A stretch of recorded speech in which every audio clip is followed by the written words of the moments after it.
Previously on the 8-Question Show. Myth or fact? Avoid all red meat. I think that's a myth, but I think that you need to find quality meats that aren't, tampered with and this, that, and the other thing. I think that's where the grass-fed, the farm raised, that type of stuff is now becoming more prominent. Can't afford, that's why I'm front line, hand the sword. I do this all for myself, not the cash or no damn award. I need intelligence to craft my bars. I need the medicine that grows effervescent from the hands of God. I need inheritance to slash the odds, create a pipeline to the well while you grasp for straws. 8 questions, 8 questions, 8 questions, 8 questions, 8 questions, 8 questions, 8 questions. Welcome back to the 8-Question Show. We have our good friend Coach JR here, and he's been kicking it with us in the compound, and we're about to ask him, question 6. So Coach JR, tough one. Why is America so obese? So the real pandemic in America is this. It wasn't COVID. Why are we so obese? There's multiple answers to this. One is something that we spoke about previous, which is just the tampering of the food and ingredients and, things that, again, for whatever, they're way above us. Yeah.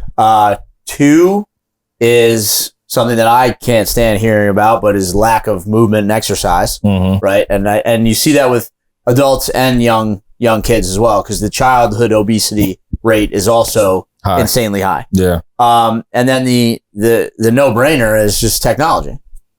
Yeah. Just everything is easier in this position here, and just change the phone to a tablet to a Zoom call to 100%. That's what it is, honestly. It's the combination of those 3. And then, the sick thing is that, technology is only becoming greater, right? Food is becoming worse, and the fitness industry was closed. Oh, God. So, I didn't think about that. When you put it, when he breaks it down like that, yeah. I only put it like that because when I was told to close my gym, and I did, because I actually ended up getting COVID very early in that. This is COVID. Shit, super COVID. Yeah, and I was fine. But I had to close, right? I went with the mandate. Yeah. But I would go down to my gym when I was, I started feeling better and I wasn't getting clients in. So I just got my own workouts in. I was doing things around the facility, and I have a pizza place right next door to me. Right? Yeah. Across the street, there's a Dunkin' Donuts. Yep. And then less than a mile down the road, there's a McDonald's. Exactly. So I'm just down at my facility one day, and in the entrance of the facility, I have a big garbage pail on the side that I work in, and I was going to take the garbage and, just doing things, and I'm looking across the road, and Dunkin' Donuts was swamped. Like the longest line I've ever seen. Wow. Yeah. In our town, the longest line I've ever seen. And I'm like, that's weird. Then there's cars in the parking lot, and people were coming out of their cars with their masks on, looking like doctors, coming out of the pizza place with pizza boxes. And I'm like, this is fucked up. Yeah. This is a serious issue that, like, you're telling people not to work out, not to move, not to stay healthy. Meanwhile, this whole thing is a cause of bad health. Like, a lot of people, unfortunately, that were passing from it had underlying health issues. Yep. So the obesity thing is a health issue. It's going to catch up to people at some point, 100%. because what happens when you're obese? You're either going to turn into a diabetic, you're going to start having heart issues, you're going to have these things that will go back to what we talked about earlier. Is it's a prescription now. I wonder, why do people don't want to, like, move? Because it's hard. It's hard. Not even doing anything crazy. Like, if you, like, for example, like, okay, I'm gonna walk this from here to here every day, just to at least get some activity in it. 'Cause I think, to be honest, too, like with fast food and other things like that. Yep. It's so easy to go to McDonald's or Dunkin' Donut or the pizza spot right next to us, and it's like, and the cost is very, very cheap. It's so cheap. So it's like, it's cheap. I like it because it tastes good, and I can get my kids to shut up if I just get them the large fry or whatever. And I think it's when it comes to exercise and movement, I think that that's on purpose, because like if you try to go like eat naturally and eat very, very clean, that's expensive. So they're like, well, I can just get a number 2, spend $5, and I'm with the inflation. Let me be sensitive. $5.89. Like, you know, it's mind blowing to me. I think I was telling Coach Rob this morning. The hardest thing to do when it comes to working out or having a regimen is getting up out the bed. Yeah, getting started. It is so easy when your alarm goes off to just do that. I did it 4 times this morning. Yeah. It's the easiest thing to do. Yeah. But like once you're up and you're moving, you're up. Right. It's fine. But I don't know. Like I think, but like you said, the food companies, like everything now is so easy to make and it's so cheap. And it's like when you put it in front of you and you market it too. Yeah. That's all people see is just like Gushers and McDonald's, all this shit. It touches on the topic that we were discussing in one of the previous questions. I think about diet, where, I mean, America's a first world country, but we're not the only first world country. Yeah. Other countries have more than enough food, yet you look in Europe and there's people that they got more than enough food, but they don't have an obesity crisis. No. So it really makes you, it's not that they don't have food and they're starving. Yeah. They got more than enough, but they're not obese. So what the heck is going on here? Yeah. Is it that they're moving more in France? Does everyone ride bicycles around Paris? Like, what is it? I definitely think it's the ingredients like we spoke about. They are different in different countries. There's no doubt about it. More and more people are starting to make that clear. So again, from a U.S. standpoint, something should be said and done about it. Yeah. But who is that person to make that change? I have no clue. But when you see, again, some of these people on Instagram where they're going food shopping and they're in a Costco, right? Yeah. And they're fact checking and reading labels on one thing, and then next to it is a very similar product with very different ingredients that might be slightly less expensive. That's crazy because you're putting the good versus the bad, but you're giving it an edge based off of the marketing or whatever it might 100%. be, or the price change. To go back to what you said earlier, though, with like eating healthy is more expensive, that's a myth. Ooh, because there we go. It's not more expensive if you actually understand portion sizes. If you sit down, I mean, we're going to go out to eat after this, right? Yeah. And if we go out to eat, how big's that plate?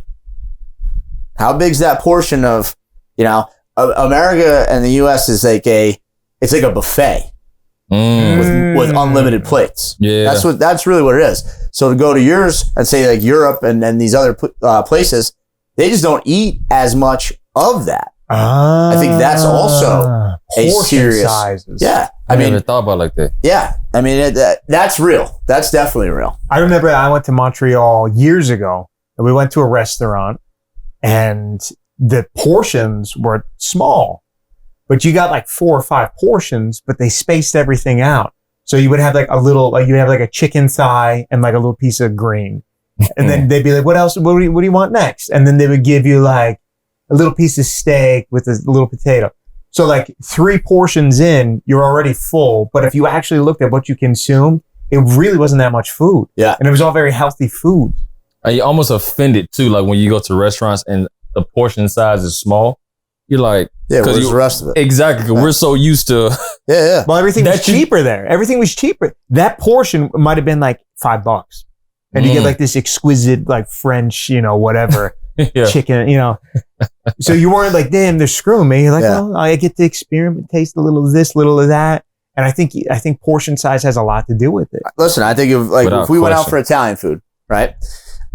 You go to an Italian restaurant, they're bringing out this huge dish, right? Yeah. And you're getting like probably a half box of pasta in that. Yeah. Or a full. Yeah. That should feed like a family of 4. Yeah. Because if you looked at the serving, if you ever do this, it's terrible. I've done this multiple times, so it sucks.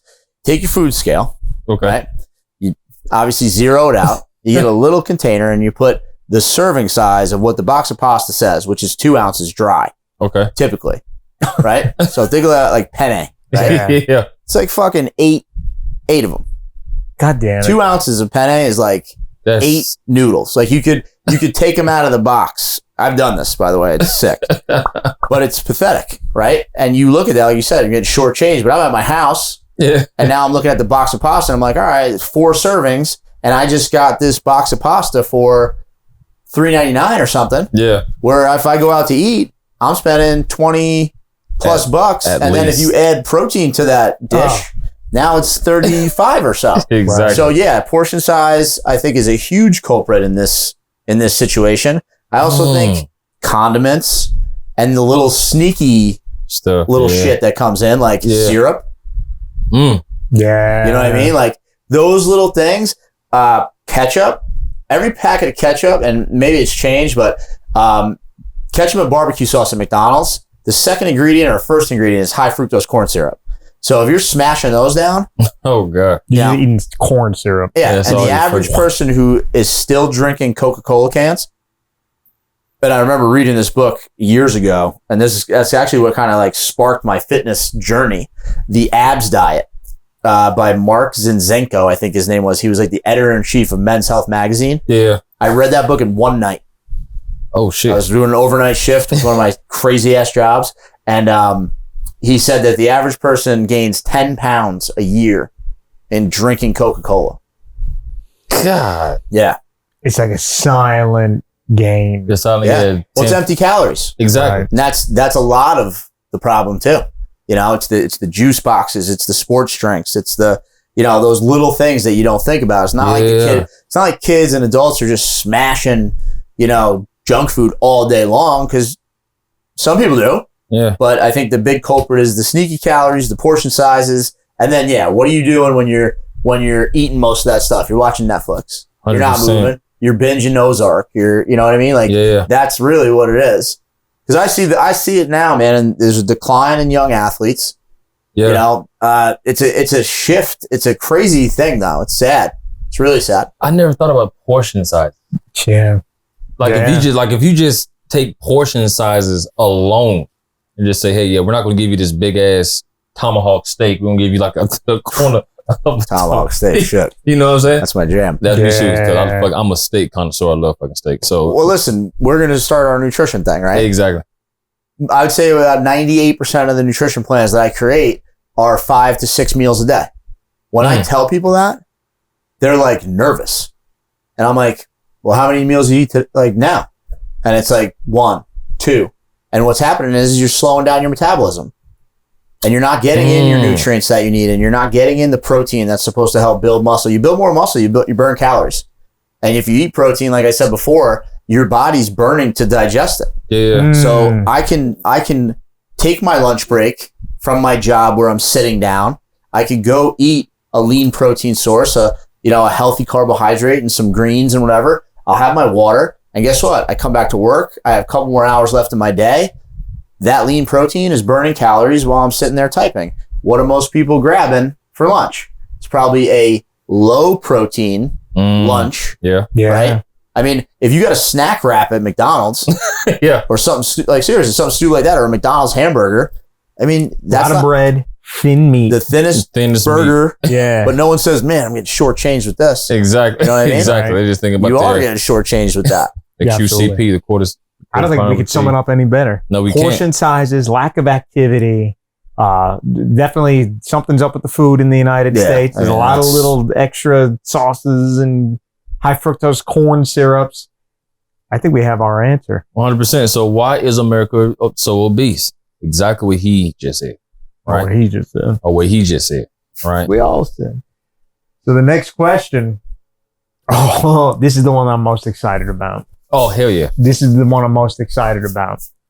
Is there a difference between health and fitness? We will see you on the next episode of the 8 Question Show. Boom. On the next episode of the 8 Question Show. I just watched a video of a dude he's 106 I saw that. and he's on the back of a boat and he's about to jump into the water. That's And crazy. the caption was, he did this dive when he was 102. Dude's moving, man. 100%. And if your movement is in a pool because it's easier on your joints and stuff, still work out. Pool But, workouts are pretty insane. Yo,